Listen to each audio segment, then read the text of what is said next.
বুঝুন না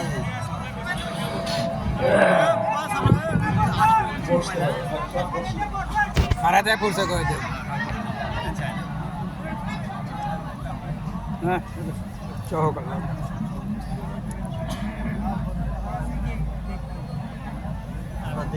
فقرا والحاجة على إن رحى الإسلام دائرة فدور مع الكتاب حيث دار على إن الكتاب والسلطان لا يفترقان فلا تفارق الكتاب إلى آخر الحديث رواه ابن ماجه وما زادهم إلا إيمانا وتسليما اللهم صل على سيدنا مولانا محمد وعلى آل سيدنا مولانا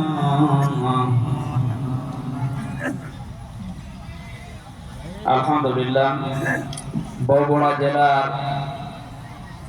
শিবগঞ্জ থানার অন্তর্গত চন্ডিহারা আইডিয়াল মাদ্রাসার উদ্যোগে পঞ্চম বাৎসরিক তাফসীরুল কোরআন মাহফিলের স্বনামধন্য সভাপতি বিশিষ্ট ইসলামী চিন্তাবিদ জনাব মোহাম্মদ ইকবাল হোসেন, প্রধান অতিথি জনাব শফিউল ইসলাম শফি, মাহফিলে উপস্থিত আছেন বাংলাদেশ জামাত ইসলামী কেন্দ্রীয় কমিটির মজলিসে শোরার সদস্য, বগুড়া জেলা জামাতের সাবেক আমির, শ্রদ্ধাভাজন ব্যক্তিত্ব, আমাদের মুরব্বী, আমাদের অভিভাবক জনাব অধ্যক্ষ শাহাবুদ্দিন আতাল্লাহু আমরাহু ওয়া বারাকাল্লাহু ফি হায়াতি, বলেন আমিন।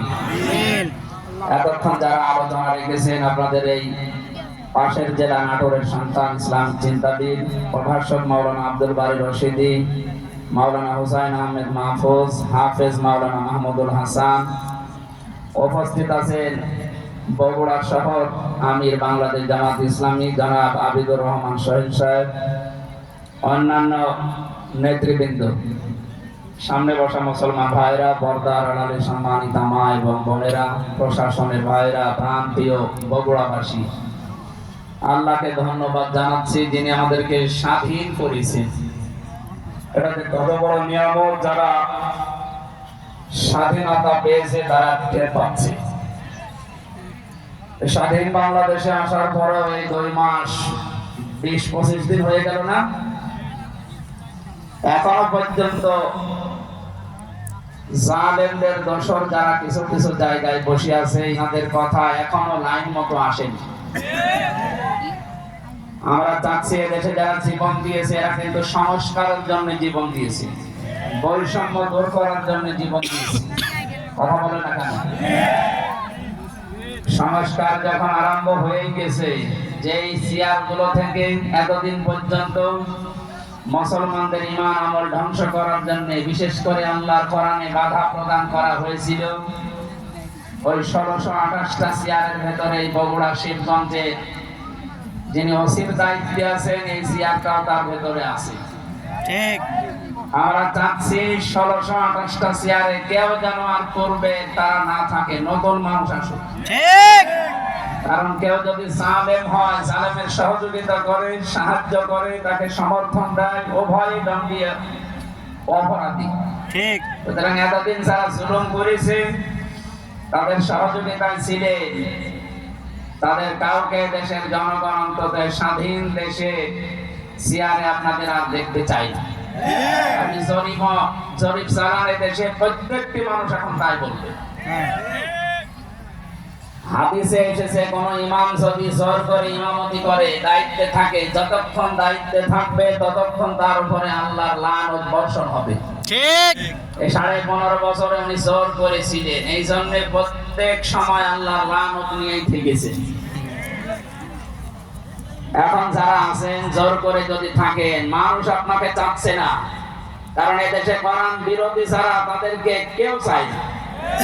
আপনি গোপনে খোঁজ খবর নিয়ে দেখবেন, এরপরও যদি থানায় যারা আছে জোর করে থাকেন, আপনি আল্লাহর গজব প্রাপ্ত বান্দা। আর কেউ যদি গজব প্রাপ্ত হয়, তাকে আমরা অন্তত আমাদের দেশে রাখতে চাই না। ঠিক। ওয়া আম্মা মান খাফফাত মাওয়াজিনুহু ফাউম্মুহু হাবিয়া। আল্লাহ তাআলা বলেন যে মানুষগুলোর ওজনের পাল্লা কিয়ামতের দিন আমলে নেক কাজটা হালকা হয়ে যাবে, গুনার পাল্লা ভারী হবে, তাদেরকে তাদের মায়ের কাছে পাঠানো হবে। এখানে উম্মুন শব্দের শাব্দিক অর্থ মা। জাহান্নামকে আল্লাহ মা বলে গুনাহগারদের জন্য অভিহিত করেছেন। সুতরাং আপনি অবশ্যই গুনাহগার, অবশ্যই দুশ্চরিত্রের মানুষ, নাইতে কোরআনের বিরুদ্ধে কথা বলতে পারতেন না। আগস্টের 5 তারিখের পর থেকে পর্যন্ত বাংলাদেশের যত জায়গায় আমার তো প্রায় 630টা থানা কম বেশি যাওয়া হয়ে গেছে। কোন জায়গায় কোরআনে কারীম চলতে অনুমতি নেওয়া লাগবে ওই জালেমদের মতো আমি আজও শুনিনি, আজকে আসে শুনলাম। যে লোকটা এই দেশটা দেখিয়েছেন তাকে ক্ষমা চাওয়া লাগবে অবশ্যই। ক্ষমা না চাই সেজন্য এই অন্তত এই থানায় আর না থাকে। ঠিক। কোথায় যাবেন আমরা জানি না। আমার মনে বলছে আপনি মনে হয় আপনার মায়ের কাছে যাওয়ার জন্য খুব তাড়াতাড়ি করছেন। ঠিক। বা মায়ের কাছে পাঠিয়ে দেবো ইনশাআল্লাহ। ঠিক ইনশাআল্লাহ। ওখানে আপনি নিরাপদে থাকবেন। মায়ের কথা আল্লাহ কোরআনে দিয়েছেন এই কারণে, ফাউম্মুহু হাবিয়া, তাদের মা হবে জাহান্নামে হাবিয়া। মায়ের কাছে মানুষ নিরাপদে থাকে, মায়ের কোলে। আমার মনে হয় আপনার মনে ডেকে বলছে যে আমি মায়ের কাছে যাই। আগামীতে যদি এরকম কোন সুর শুনি এই দেশে, তখন আর ওয়াজের মাধ্যমে না, ঘাড় ধরে চেয়ার থেকে নামিয়ে মায়ের কাছে পাঠিয়ে দেব। ঠিক। কথাটা নরম ভাষায় বলছি, এজন্য মনে হচ্ছে না কিছু হবে না। আমার কথা এরকম, আমার এক কথার সমান 100 কথার সমান। যা বলছে এইটাই হবে ইনশাআল্লাহ। ইনশাআল্লাহ। এই পাশের থানা গাবতলী এসেছিলাম আগস্টের 5 তারিখের আগে। এখানে যিনি ওসি ছিল ও বলেছিল হামজা যদি ঢোকে, আমার জন্মের ঠিক নেই। এই যে ঢুকেছি, আপনি আসেন তো, আসেন। এবার মাইক কেড়ে নিন, এবার আমার এই মাঠের ভেতর দিয়ে তাড়া দিন, আসেন। ঠিক। আমি আপনাকে খুঁজে বেড়াচ্ছি। অবশ্যই। আগস্টের 5 তারিখের পর থেকে আমি আপনাকে খুঁজতেছি, আমি পাচ্ছি না। কোথায় যে আছে এই লোকটা?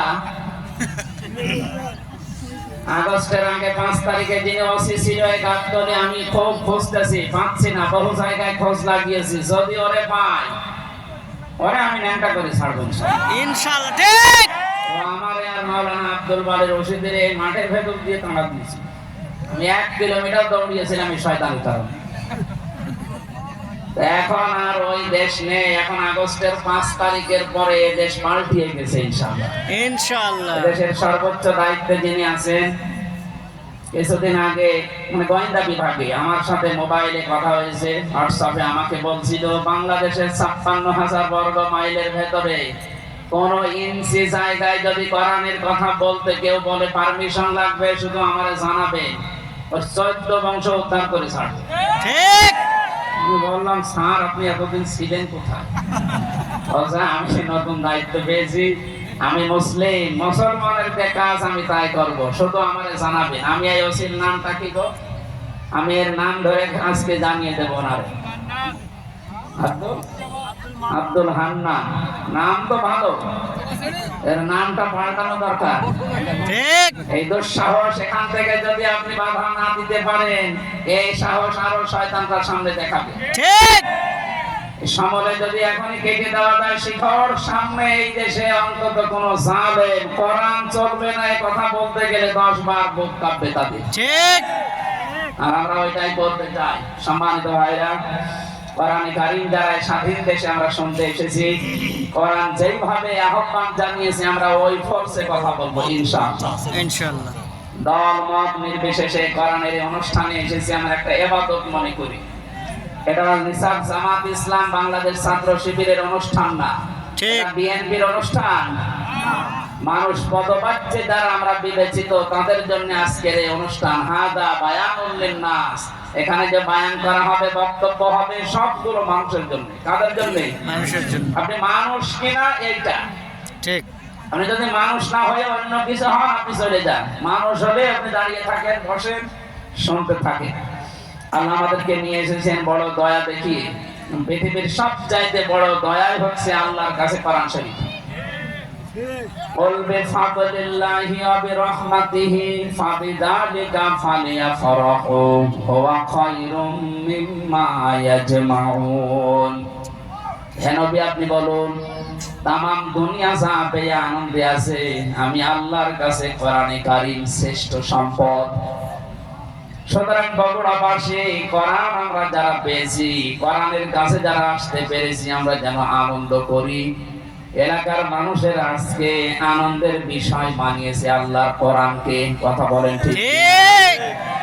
কোরআনে কারীম যদি এখানে না থাকতো, কেন্দ্রীয় নেতা শাহাবুদ্দিন সাহেব না, আমির হামজা না, আমির হামজার বাবা আসলে এখানে আমরা আসতাম না। এখানে এসেছি এই কারণে, এখানে আল্লাহর কোরআন আছে। কথা বলেন ঠিক কিনা? এটা থাকলেই যদি আমাদের যাওয়া লাগে,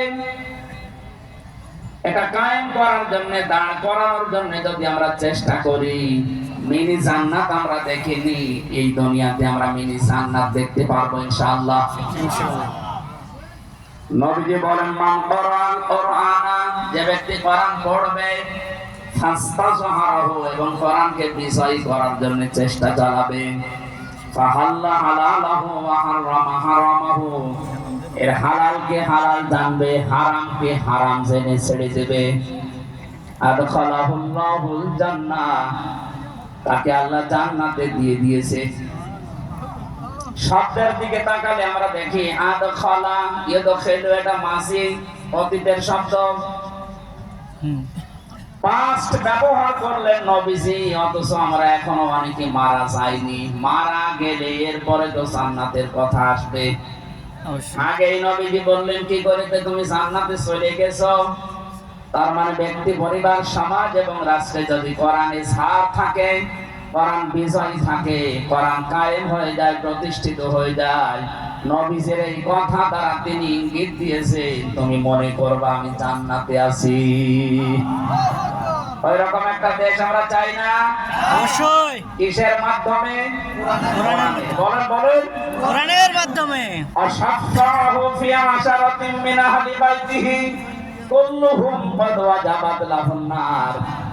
যদি এটা এই হাফেজদের জন্য অনেকে ব্যবহার করেন না, কোরআনের আলেম যারা কোরআনে কারীম কায়েম করার জন্য যারা চেষ্টা করবে, কোরআনের হাফেজ যারা এর হালাল হারাম জেনে দুনিয়ায় চলতে পারবে, কোরআনের এই মানুষগুলোকে কিয়ামতে আল্লাহ সম্মান দেওয়ার জন্য এমন জায়গায় পৌঁছাবেন, জান্নাত তো তাকে দেবেন এবং তার পরিবারের ভেতর থেকে 10 জন মানুষকে সুপারিশ করে জান্নাতে নেওয়ার ক্ষমতা দান করবেন।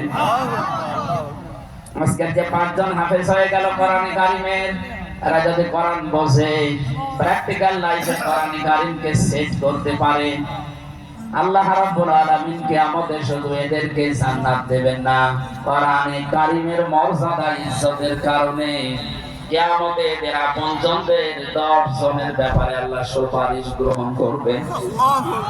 কুল্লুহুম ক্বাদ ওয়াজাবাত লাহুন নার।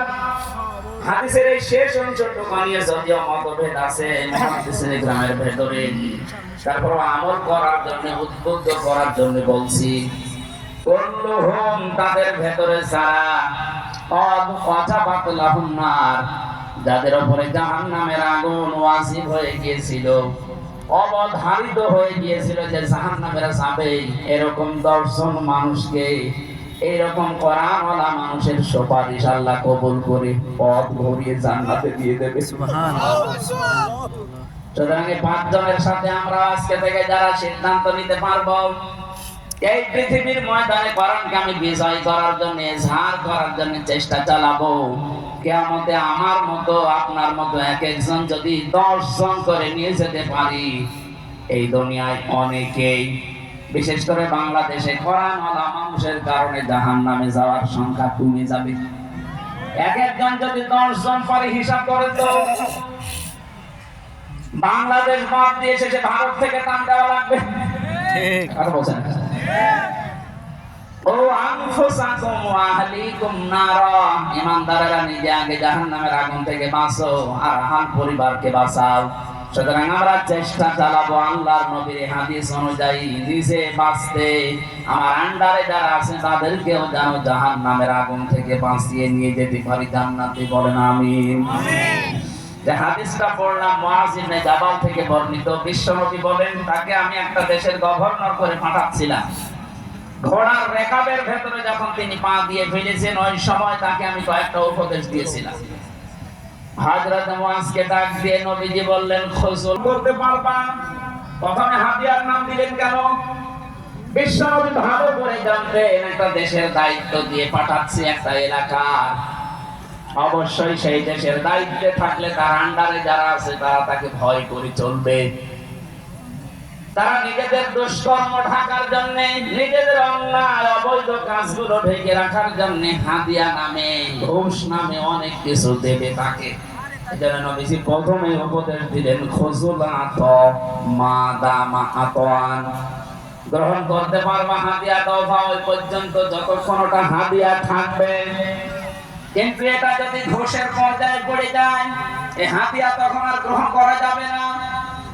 আমার তো মনে হচ্ছে 53 বছরে এই কথাটা যদি বাংলাদেশে যারা সেই 53 বছর আগ থেকে আজকের দিন পর্যন্ত দায়িত্বে আছে, নবীজির হাদিসের এই প্রথম শব্দটা মেনে চলতো।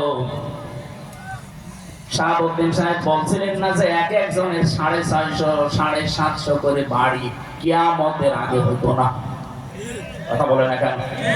কারণ এরা তো এগুলো গ্রহণ করে, আমরা দেখেছি। আমাকে জিজ্ঞাসা করে, হুজুর নেব কেন? হাদিয়া। এটা কি হাদিয়া নাকি? আমি কুষ্টিয়ার যে ওসি সাহেবকে পড়াতাম সেই 9 সালে 10 সালের দিকে, দেখলাম ওনার কাছে একবার 500 মতো টাকা নিয়ে এসেছে, সব 500 টাকার নোট।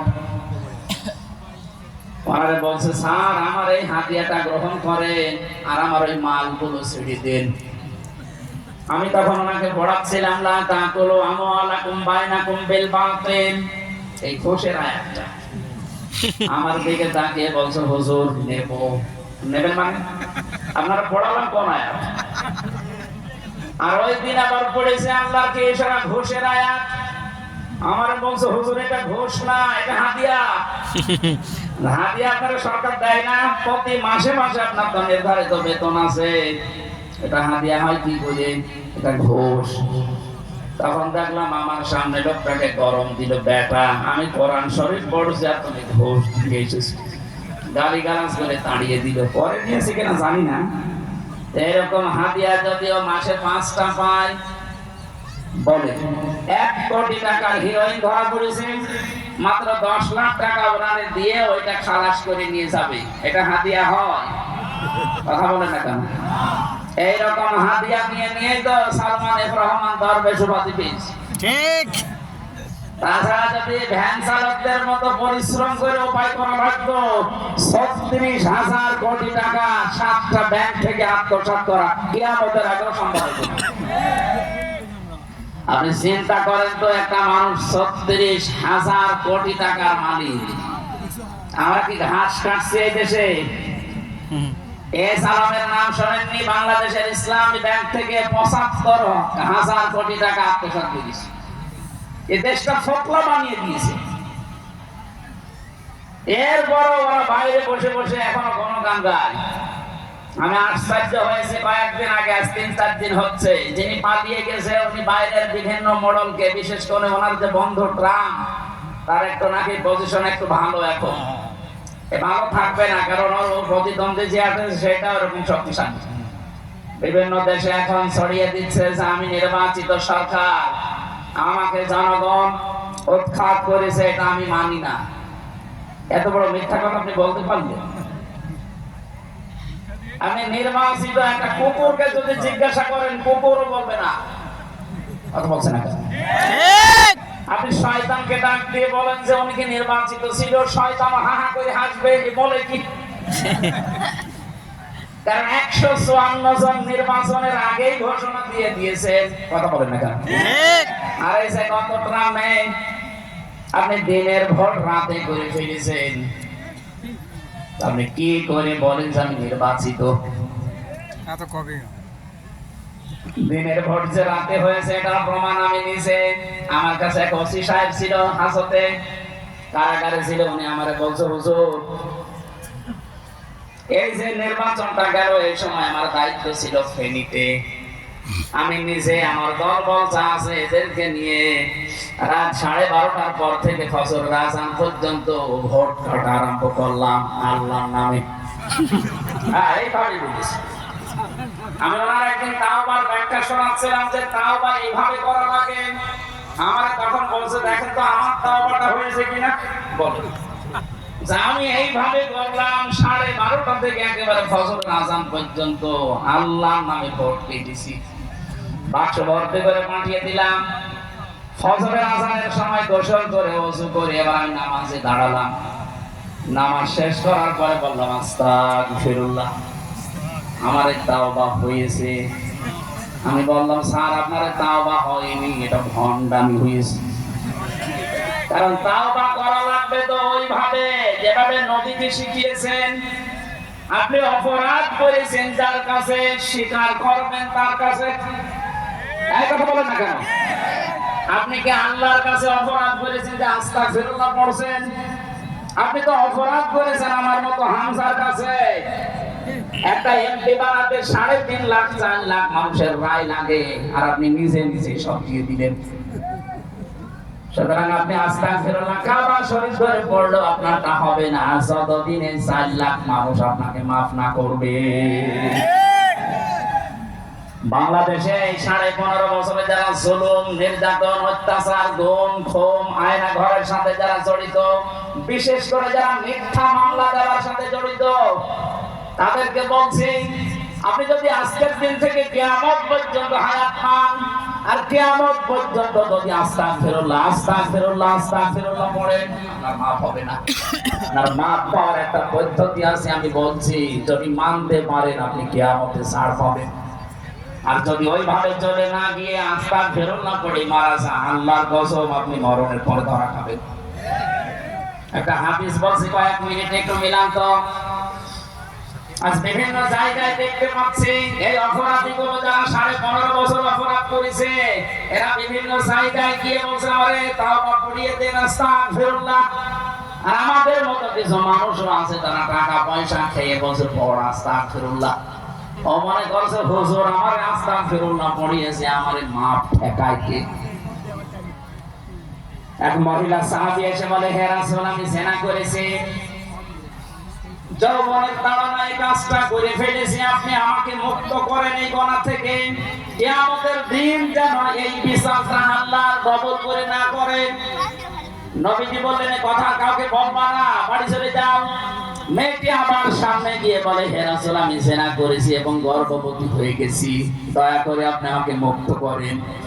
বিশ্বনবী বললেন না, এখনই বিচার করা যাবে না, বাড়ি চলে যাও, আগে সন্তানটা খালাস হোক, ডেলিভারি হওয়ার পরে আবার আসবা।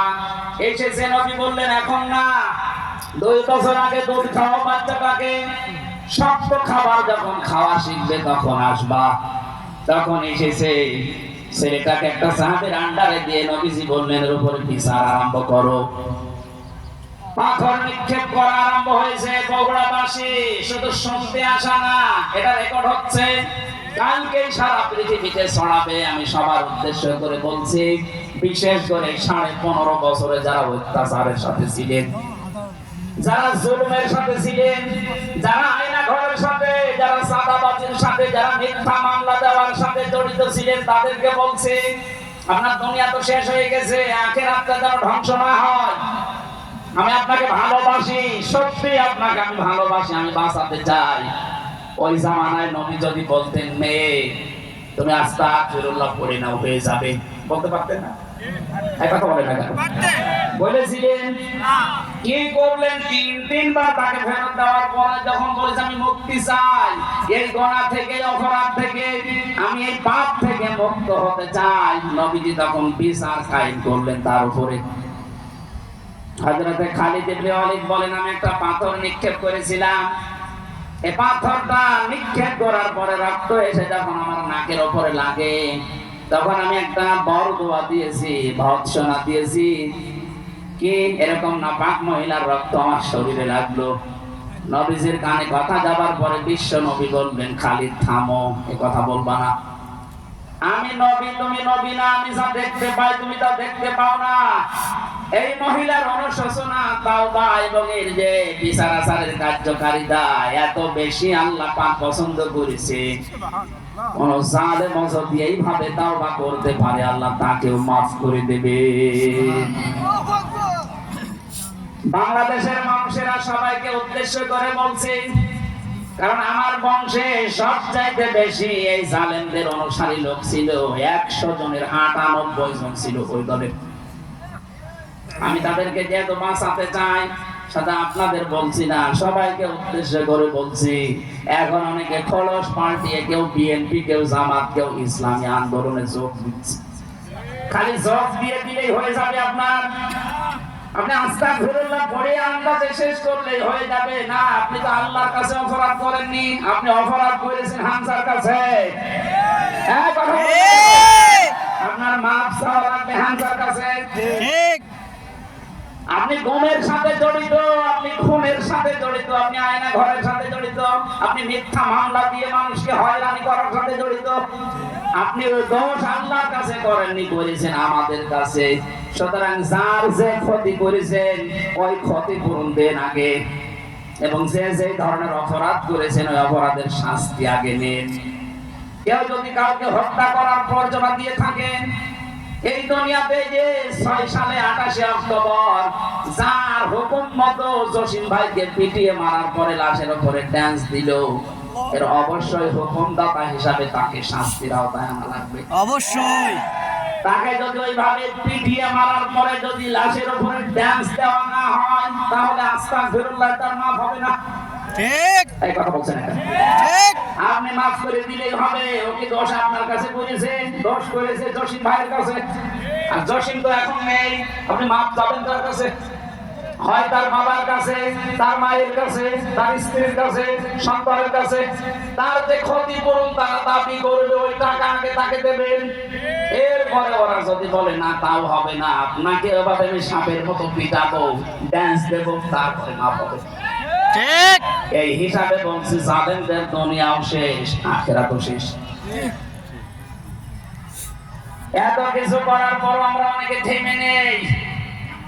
এখনো পর্যন্ত দেশে জালেমদের কিছু অনুসারী আছে, তারা সাফাই গাচ্ছে যে কি হয়েছে, কি হয়েছে আপনি টের পাচ্ছেন না।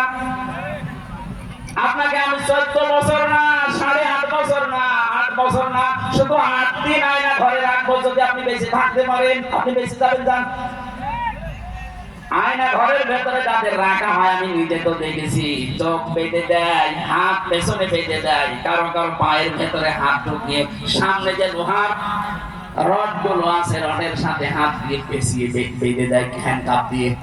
একটা মানুষ কয় দিন কয় মাস থাকতে পারে, অথচ মানুষটা আছে 8 বছর। আমি 14 বছরের মানুষও পেয়েছি। বিভিন্ন দেওয়ালে লেখা দেখলাম আমাকে যাওয়ার সময়, মোবাইল নাম্বার দিয়ে নিচে লিখে দিয়েছে, ভাই যদি বাইরে যেতে পারেন একটু বলবেন যে আমি বেঁচে আছি। আপনার কাছে কি খেলাধুলা মনে হচ্ছে না? আপনি 5টা দিন থেকে আসেন ওই জায়গায়, অথচ মাথার উপর দিয়ে গাড়ি ঘোড়া চলছে, গাড়ি ঘোড়ার হালকা হালকা আওয়াজ পাওয়া যায়। গাড়ি ঘোড়া চলছে, উপর দিয়ে মানুষজন চলছে, নিচে মাটির নিচে ঘরের ভেতরে একটা মানুষ কবরের মতো জায়গায় 8 বছর, 10 বছর, 14 বছর আটক করা আছে। একটা মানুষ কত বড় নির্দয় হলে এই কাজগুলো করার পরে মানুষকে জানায়নি, তাও যদি যাওয়ার আগে জানিয়ে দিত যে এখনো অনেকে আয়না ঘরে আছে, আপনারা খোঁজ করে নিন, তাও তো মাফ করে দিত মানুষ। চলে গেলেন, কিচ্ছু বললেন না। আমি যখন জেল থেকে বের হয়েছিলাম ওই সময় মনে করেন বলেছিলি যে আমার আন্ডারে আমি সেগুলো দেখেছিলাম বলে দেই, তো শয়তান আমাকে এমন কঠিন ভাবে পানি পড়া খাওয়িয়েছে, যদি কোনো কথা বাইরে লিঙ্ক করেন তার না 14 বংশ সাফ করে দেব। কিভাবে গল্প বলেন? তাও বলেছিল আপনার বউ তুলে নিয়ে আনবো।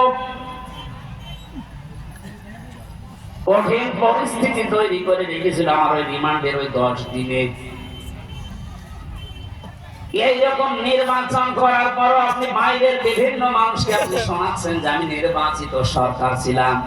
আমার মনে হয় তামাম দুনিয়ায় যদি মিথ্যাবাদের তালিকায় কেউ পড়ে তো ওই পালানো মহিলা পড়বে। ঠিক। এত বড় মিথ্যা কথা বলে কিন্তু মানুষ।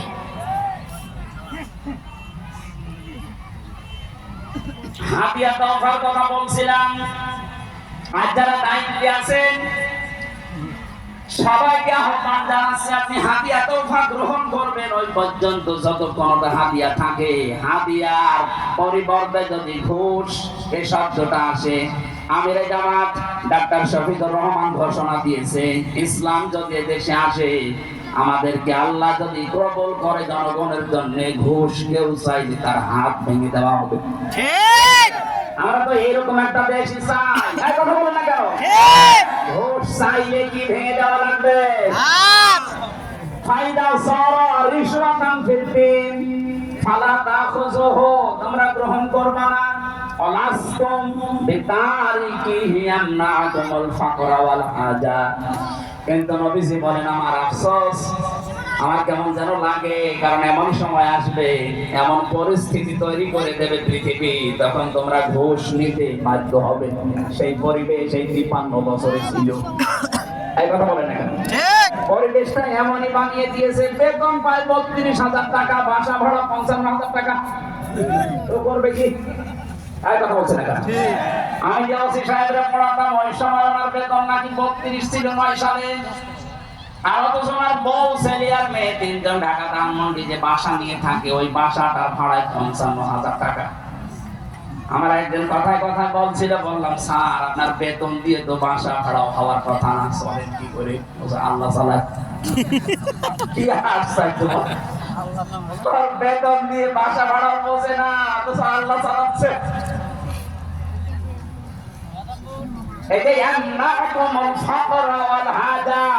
তোমাদের প্রয়োজন এবং আনুষঙ্গিক বিষয়গুলো তোমাদেরকে বাধ্য করবে এই ঘুষ খেতে, হাতিয়া দান দিয়ে। সাবধান, ইসলামের খাতা কিন্তু ঘুরতে থাকবে, ইসলামের পাখা ঘুরতে থাকবে।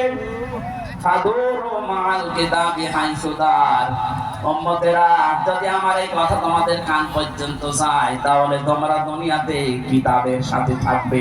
কিসের সাথে? আরো জোরে বলেন। আলা ইন্না রিহাল ইসলামি দাইরাতুন ফাদুরু মাল কিতাবি হাইসু দার। আলা ইন্নাল কিতাবা ওয়াস সুলতানা লা ইয়াফতারিকান। রেকর্ড হচ্ছে বলে এই জন্য বলছি, নবীজি বলেন অতি শীঘ্রই এমন জামানা দুনিয়াতে আসবে আমার উম্মতের ভেতরে হাজারো মানুষ এই কথা বলবে কোরআন শরীফ আর রাজ্য রাজনীতি আলাদা। এখন বলছে না 15.5 বছর আরো বেশি বলেছে যে কোরআন শরীফ আর রাজনীতি আলাদা। এই কথা বলছেন না কেন? এই কথা বলেছে না? ঠিক। নবীজি বলেন এই কথা যারা বলে আলা ইন্নাল কিতাবা ওয়াস সুলতানা লা ইয়াফতারিকান, যে কোরআন শরীফ আর রাজ্য রাজনীতি এটা আলাদা জিনিস।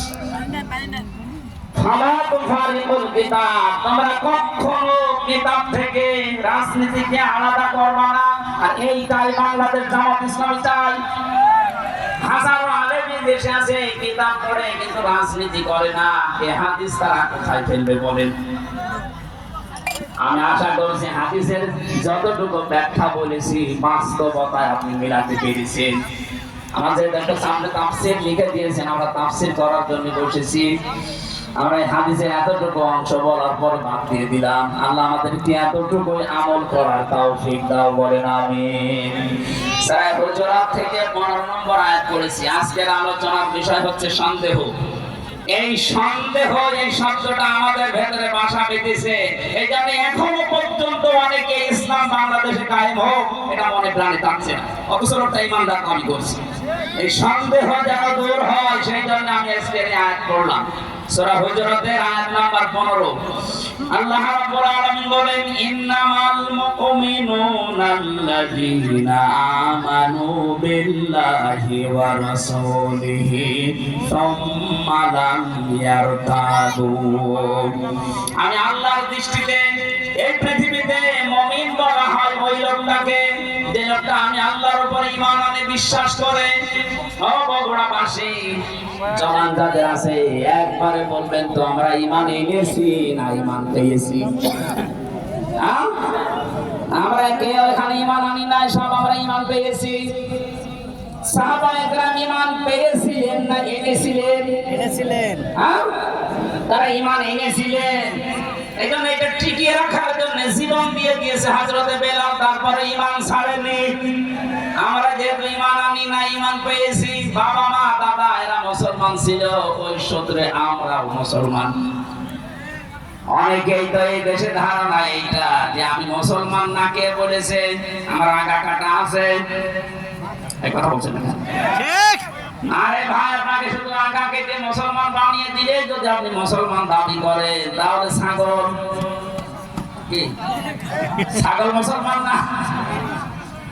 এই সমস্ত অনুষ্ঠানগুলো আজ অনেকে ইবাদত মনে করে পালন করছে যে ছেলের মুসলমানই দেওয়া হবে। এই নিয়ম বগুড়ায় আছে কিনা আমি জানি না। ছেলের বয়স 20 বছর, তাগড়া ছেলে, কি গো চাচা মুসলমানই দেন না? দেবো কি করে? আমারও টাকা নেই, ওরও টাকা নেই। একটা ছেলে মুসলমানি দিতে কয় টাকা লাগে? নাকি এলাকায় মুসলমান দেওয়া বন্ধ হয়ে গেছে? আর কত টাকা লাগে? 500 টাকা দিলে গোড়া থেকে দিলে বাকি 500 টাকা। 200 টাকা দিলে আগে কিনতে 4 বছর 500 টাকা।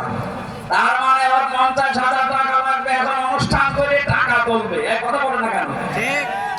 শেষে এনজিওর কাছে, ব্যাংকের কাছে লোন নিয়ে 50,000 টাকা খরচ করছে। 20 বছরের ছেলে মুসলমানি, 2 দিন মাইকিং করছে আমার ছেলের মুসলমান। লোকজন আসে ঠিক, খাবার খায়, টাকা পয়সা দেয়, শেষে দেখা যায় আরো 50,000 টাকা লাভ হয়ে গেছে। সকালে চার দোকানে বসে বসে গপে হাসতেছে, কি গো চাচা এত খুশি? বলছে বাবাজি জানতাম না যে ব্যবসায় এত লাভ, মনে হচ্ছে মুসলমানি আমি আর এই মুসলমান হয়েছি আমরা। সাহাবায়ে কেরাম ঈমান এনেছিলেন না ঈমান পেয়েছিলেন? আমরা কি করব? ঈমান আনবো না ঈমান পাবো? ঈমান আনতে হবে। আল্লাহর দৃষ্টিতে ওই মানুষগুলো এই বাংলাদেশে ঈমানদার যে মানুষগুলো সত্যি আল্লাহর উপরে ঈমান পেয়েছে না এনেছে? বলেন বলেন। সত্যি যারা ঈমান এনেছে, আপনি বোম মারলেও হযরতে বেলালের মতো তাদেরকে নড়াতে পারবেন না।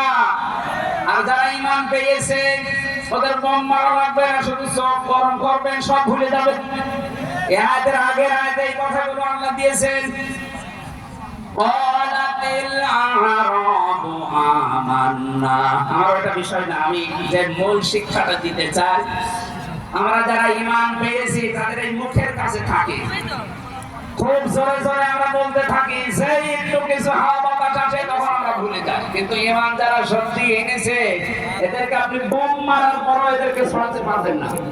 আর এই প্রকার মানুষ ছিল বাংলাদেশে মাত্র 100 জনের 15 জন। আগস্টের 5 তারিখের পর থেকে আজকের এই দিনের চরিত্র হচ্ছে, আপনি তাকান ইন্টারনেটের দিকে, 100 জনের 15 জন ছিল আগস্টের 5 তারিখের আগে। মাত্র 2 মাস, এই কয়েকদিনের ব্যবধানে এখন 100 জনের 58 জন মানুষ এরকম ঈমানদার তৈরি হয়ে গেছে। এদের মুখে শুধু এখন আর ঈমান না, এদের অন্তরে ঈমান গঠিত হয়ে গেছে, বদ্ধমূল হয়েছে। সুতরাং 100 জনের 58 জন, এখন আমরা একটা আশার সঞ্চার পাচ্ছি, আল্লাহ মনে হয় ইসলামকে এদেশে মানুষের হাতে তুলে দেবে ইনশাআল্লাহ। ইনশাআল্লাহ। যারা ঈমান এনেছে তাদের হাতে, ঈমান যারা পেয়েছে তাদের হাতে না। আর রাসূলের উপরে যারা বিশ্বাস করে যে আল্লাহকে সেজদা দেওয়া হয় না দেখে বছরের পর বছর, যে রাসূলকে আপনি রাসূল হিসাবে, নেতা হিসাবে মেনে নিচ্ছেন, এই 2 জনের কথা মতো যদি আপনি চলতে চান, কোন জায়গায় যেন সন্দেহ করা না হয়।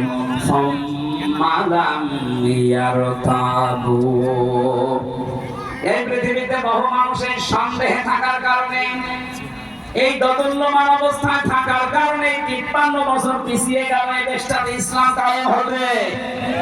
আল্লাহর কথা আমাদের ওইভাবে বিশ্বাস হয় না। এই সাহাবাদের কথা যেভাবে আমরা বিশ্বাস করেছিলাম, আল্লাহর কথা যদি ওইভাবে বিশ্বাস করতাম, আল্লাহ পাক জানিয়েছেন, ফামান তাবিআ হুদায়া ফালা খাউফুন আলাইহিম আলাইহিম ওয়া হুম ইয়াহজানুন। বলেন আল্লাহু আকবার। আমি যে হেদায়েত পাঠালাম সর্বশেষ যেটা তার নাম কোরআন শরীফ। এই কোরআনে কারীম যদি তোমরা অনুসরণ করতে পারো, আনুগত্য করে চলতে পারো, আমি আল্লাহ কথা দিলাম, গ্যারান্টি দিলাম, কোনো ভয় থাকবে না, কোনো চিন্তাও তোমাদের করা লাগবে না।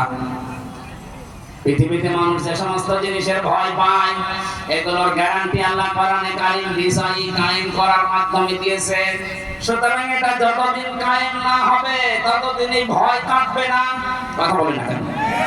এটা আমাদের জীবনের একমাত্র কাজ বানিয়ে নেওয়া লাগবে। এখন থেকে যতদিন বেঁচে আছি আমার জীবনের প্রথম কাজ এইটা, কি করে কোরআনে কারীমকে এই দেশে বিজয় করা যায়। ঠিক।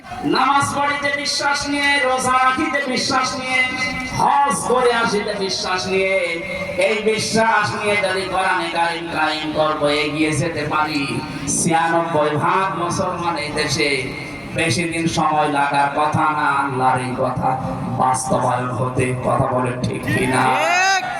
আমাদের সন্দেহ যাদের আছে এই সমস্ত বিষয়গুলো নিয়ে আমরা দূর করে ফেলি।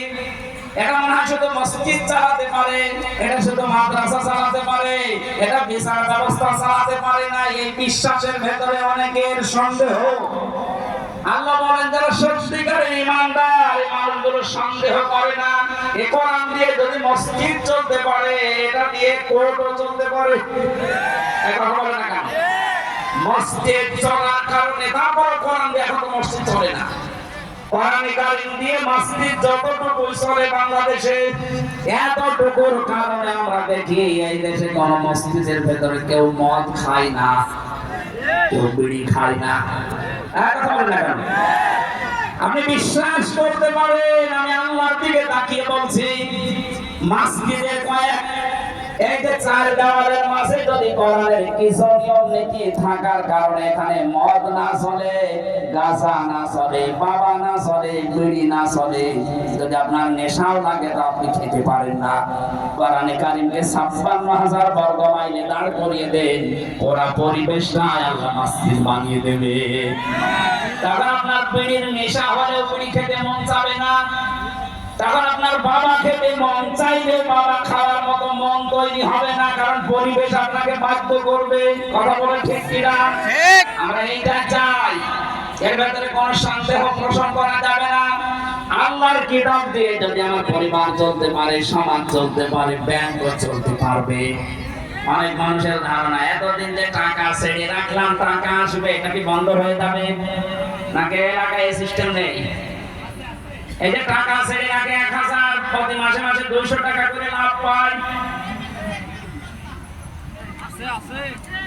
এটা যে সুদ। আপনি জানার পরও যদি এর সাথে নিমজ্জিত থাকেন, জড়িয়ে থাকেন, আপনি মায়ের সাথে জেনা করছেন। এই অবস্থার সাথে জড়িত আছেন তারা, যারা টাকা ছেড়ে রাখে টাকা আসে। হাত তোলা তো দেখি। ও আমার ভুল হয়ে গেল, এই এলাকায় সব নেই এগুলো। কালকে যেখানে ছিলাম দিনাজপুরে, এই কাহারো এই জায়গায় দেখলাম কিছু মানুষ হাত তুলে বলছে হ্যাঁ আমরা এই কাজ করি, আমরা এগুলো ছেড়ে দেওয়া না। ওরা কথা দিয়েছে এলাকায় যখন নেই, এখানে বলি কথা। যদি কেউ এগুলো করে থাকেন, আজকে তাওবা করার মাধ্যমে ফিরে আসবেন, যত টাকা লস হয় হোক, কারণ ওইটা করে আপনি মায়ের সাথে কেবল জেনা করে আসলেন। বলেন নাউজুবিল্লাহ। এই কাজ কোন মুসলিম করতে পারে? এটা ঘৃণার বিষয় না? বাবার সাথে আপনার মায়ের বিয়ে হয়েছে আর আপনি নিজে জেনা করে আসলেন, কিছু মনেই করে না অনেকে, অথচ নামাজ পড়ে, রোজা রাখে, হজ করে আসে, সুদের টাকা ছেড়ে দিয়েছে, একেবারে ১৮০ মাইল বেগে খাচ্ছে। কুষ্টিয়ার বড় বাজারে এক বাটপার পেয়েছিলাম, নামাজি, জিকির করছে, দেখলাম সুবহানাল্লাহ সুবহানাল্লাহ। কি চাচা সারাদিন বসে জিকির করেন, আপনার কোনো কাজ কাম নেই? এই শহরে থাকতে হলে তো কাজ করা লাগে। আমার বলছে বাবাজি আমার কাজ নেই, তবে আমি একটা বুদ্ধি চালিয়ে যাচ্ছি। আমার বাবার জমি ছিল এই শহরে, ওটা বিক্রি করে ব্যাংকে রেখে দিয়েছি। প্রতি মাসে মাসে ওখান থেকে ৬০,০০০ টাকা আসে, ওই টাকা তুলি খাই, আমি আল্লাহ করি। এটা সুদ হবে, কবিরা গোনা, ও আমি জানি। সুদ খেলে কবিরা গুনাহ হয় আমি জানি, এজন্য টাকা আমার নামে না, টাকা তোমার শাশুড়ির নামে। কত বড় কথা। গুনাহ যদি হয় তোমার শাশুড়ির হবে, আমার কোনো সমস্যা নেই। এরপরও যদি দু একটা গুনাহ চলে আসে, এই যে জিকির করি, নামাজ পড়ি, নামাজের সওয়াব, জিকিরের সওয়াব, আর ওই যে টাকার সওয়াব, কাটাকাটি, মাঝখানে জান্নাতে যাব পাও। এই দান্দায় যারা আছে নামাজও পড়ে না, আবার টাকাও ছেড়ে রেখেছে, মনে করছেন নামাজ দিয়ে এটা কাটাকাটি হয়ে যাবে। না, আমার নামাজ হবে না। কারণ নামাজ যদি আপনাকে সুদ থেকে বিরত রাখতে না পারে, ওই নামাজ নামাজ না। এই কথা বলে না কেন? ইন্নাস সালাতা তানহা আনিল ফাহশাই ওয়াল মুনকার। অবশ্যই নামাজ নামাজিকে অন্যায় অবৈধ কাজ থেকে ফিরিয়ে রাখবে। যদি রাখতে না পারে, আপনি বিশ্বাস করেন আপনার নামাজ হচ্ছে না। আল্লাহর দৃষ্টিতে মুমিন হওয়ার জন্য শর্ত দিয়েছেন আল্লাহর একটা। সন্দেহ তো করা যাবেই না আল্লাহ রাসূলের উপরে বিশ্বাস আনার পরে, তাদের বিধানের উপরে। অজাহাদু বিআমওয়ালিহিম ওয়া আনফুসিহিম ফি সাবিলিল্লাহ। দুনিয়ায় যতদিন জীবন আছে আমার, যার মাল আল্লাহ যতটুকু আমার আন্ডারে দিয়েছে, এটা আমি এই দুনিয়াতে আল্লাহর রাস্তায় তার বিধানকে প্রতিষ্ঠা করার জন্য চেষ্টা চালিয়ে যাব। উলাইকা হুমুস সাদিকুন। এরাই হচ্ছে সত্যনিষ্ঠ। আল্লাহর দৃষ্টিতে এরাই তাদের ঈমানের দাবিতে সত্যবাদী।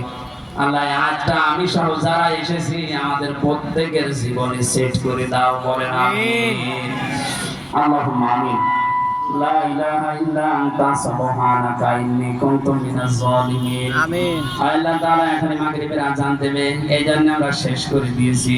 যতটুকুই বলেছি আমাদের জীবনে তুমি সেট করে দাও। আমিন। কোরআনে কারীমের উপরে যেন কোনো সন্দেহ আমাদের মধ্যে না আসে, এই বিশ্বাস নিয়ে যারা চলতে পারি, তোমার কালাম এদেশে কায়েম হয়ে গেলে 100% শান্তি আমরা ফিরে পাবো। আল্লাহ তাআলা যাদের অল্প সন্দেহ আছে ভেতরে, এগুলো তুমি দূর করে দাও। আমিন। কোরআনে কারীমের রাজ কায়েম হয়েছে, এটা দেখে মরার সুযোগ দাও। আমিন। এই মাহফিলের আয়োজন করতে গিয়ে যারা শ্রম দিল, আল্লাহ তাআলা এই স্বেচ্ছাসেবকগুলো, এই যুবক ভাই বোনদেরকে তুমি ইসলামের জন্য কবুল করে নাও। যত মানুষ দূর দূরান্ত থেকে এসেছে, কোরআনের ইজ্জতে এদের ওমরের মতো বানিয়ে দাও। সম্মানিত মা বোনেরা, অনেকে অসুস্থ আছে, তাদেরকে শেফায়ে কামেলা আজেলা দান করো। স্বামী সংসারে যারা অশান্তিতে আছে, আল্লাহ তাদের শান্তি দান করো। আমিন। ছেলে মেয়ে যাদের আছে, লেখাপড়া করছে, এদের মেধাস্ফীতি করে দাও। এই দেশে কিয়ামতের আগে কোন জালেম যেন চেয়ারে বসতে না পারে, আল্লাহ তুমি ব্যবস্থা নাও। যারা ইকবাল ভাইয়ের জন্য দোয়া চেয়েছে, ইকবাল হোসেনকে তুমি কবুল করো। তুমি জানো আমি অসুস্থ, আল্লাহ তাআলা আমার শরীরকে তুমি আগের অবস্থায় আবার ফিরিয়ে দাও। আমিন। যার মাধ্যমে এই বগুড়া জেলায় কোরআনের দাওয়াত নিয়ে আসে বড় ভাই মাওলানা আব্দুল বারী রশিদি, তোমার এই ছোট্ট গোলামকে কবুল করে নাও। আমিন। মাহফিলের প্রধান অতিথি, বিশেষ অতিথি, আমাদের শ্রদ্ধাভাজন যারা বসে আছে, আল্লাহ এদের জীবনের অপরাধগুলো মাফ করে নেকি দিয়ে পাল্টিয়ে দাও। মনের ভেতরে যার যে কামনা বাসনা আছে, জীবনের চাহিদা আশাগুলো পূরণ করে দাও। আগামীতে অনুষ্ঠানটা কোরআনের জন্য প্রচারে আরো বিশাল আকারে মঞ্জুর করো। বারাকাল্লাহু লানা ওয়া লাকুম ফিল কোরআনিল আযীম। কখন কার কাছে আজরাইল এসে যায় জানি না, আজরাইল আসলে যেন বলতে পারি লা ইলাহা ইল্লাল্লাহ মুহাম্মাদুর রাসূলুল্লাহ। আজান হবে আর 2 মিনিট আছে, এখন আজান দেবে, মসজিদে চলে যাও অথবা এখানে নামাজ পড়ি।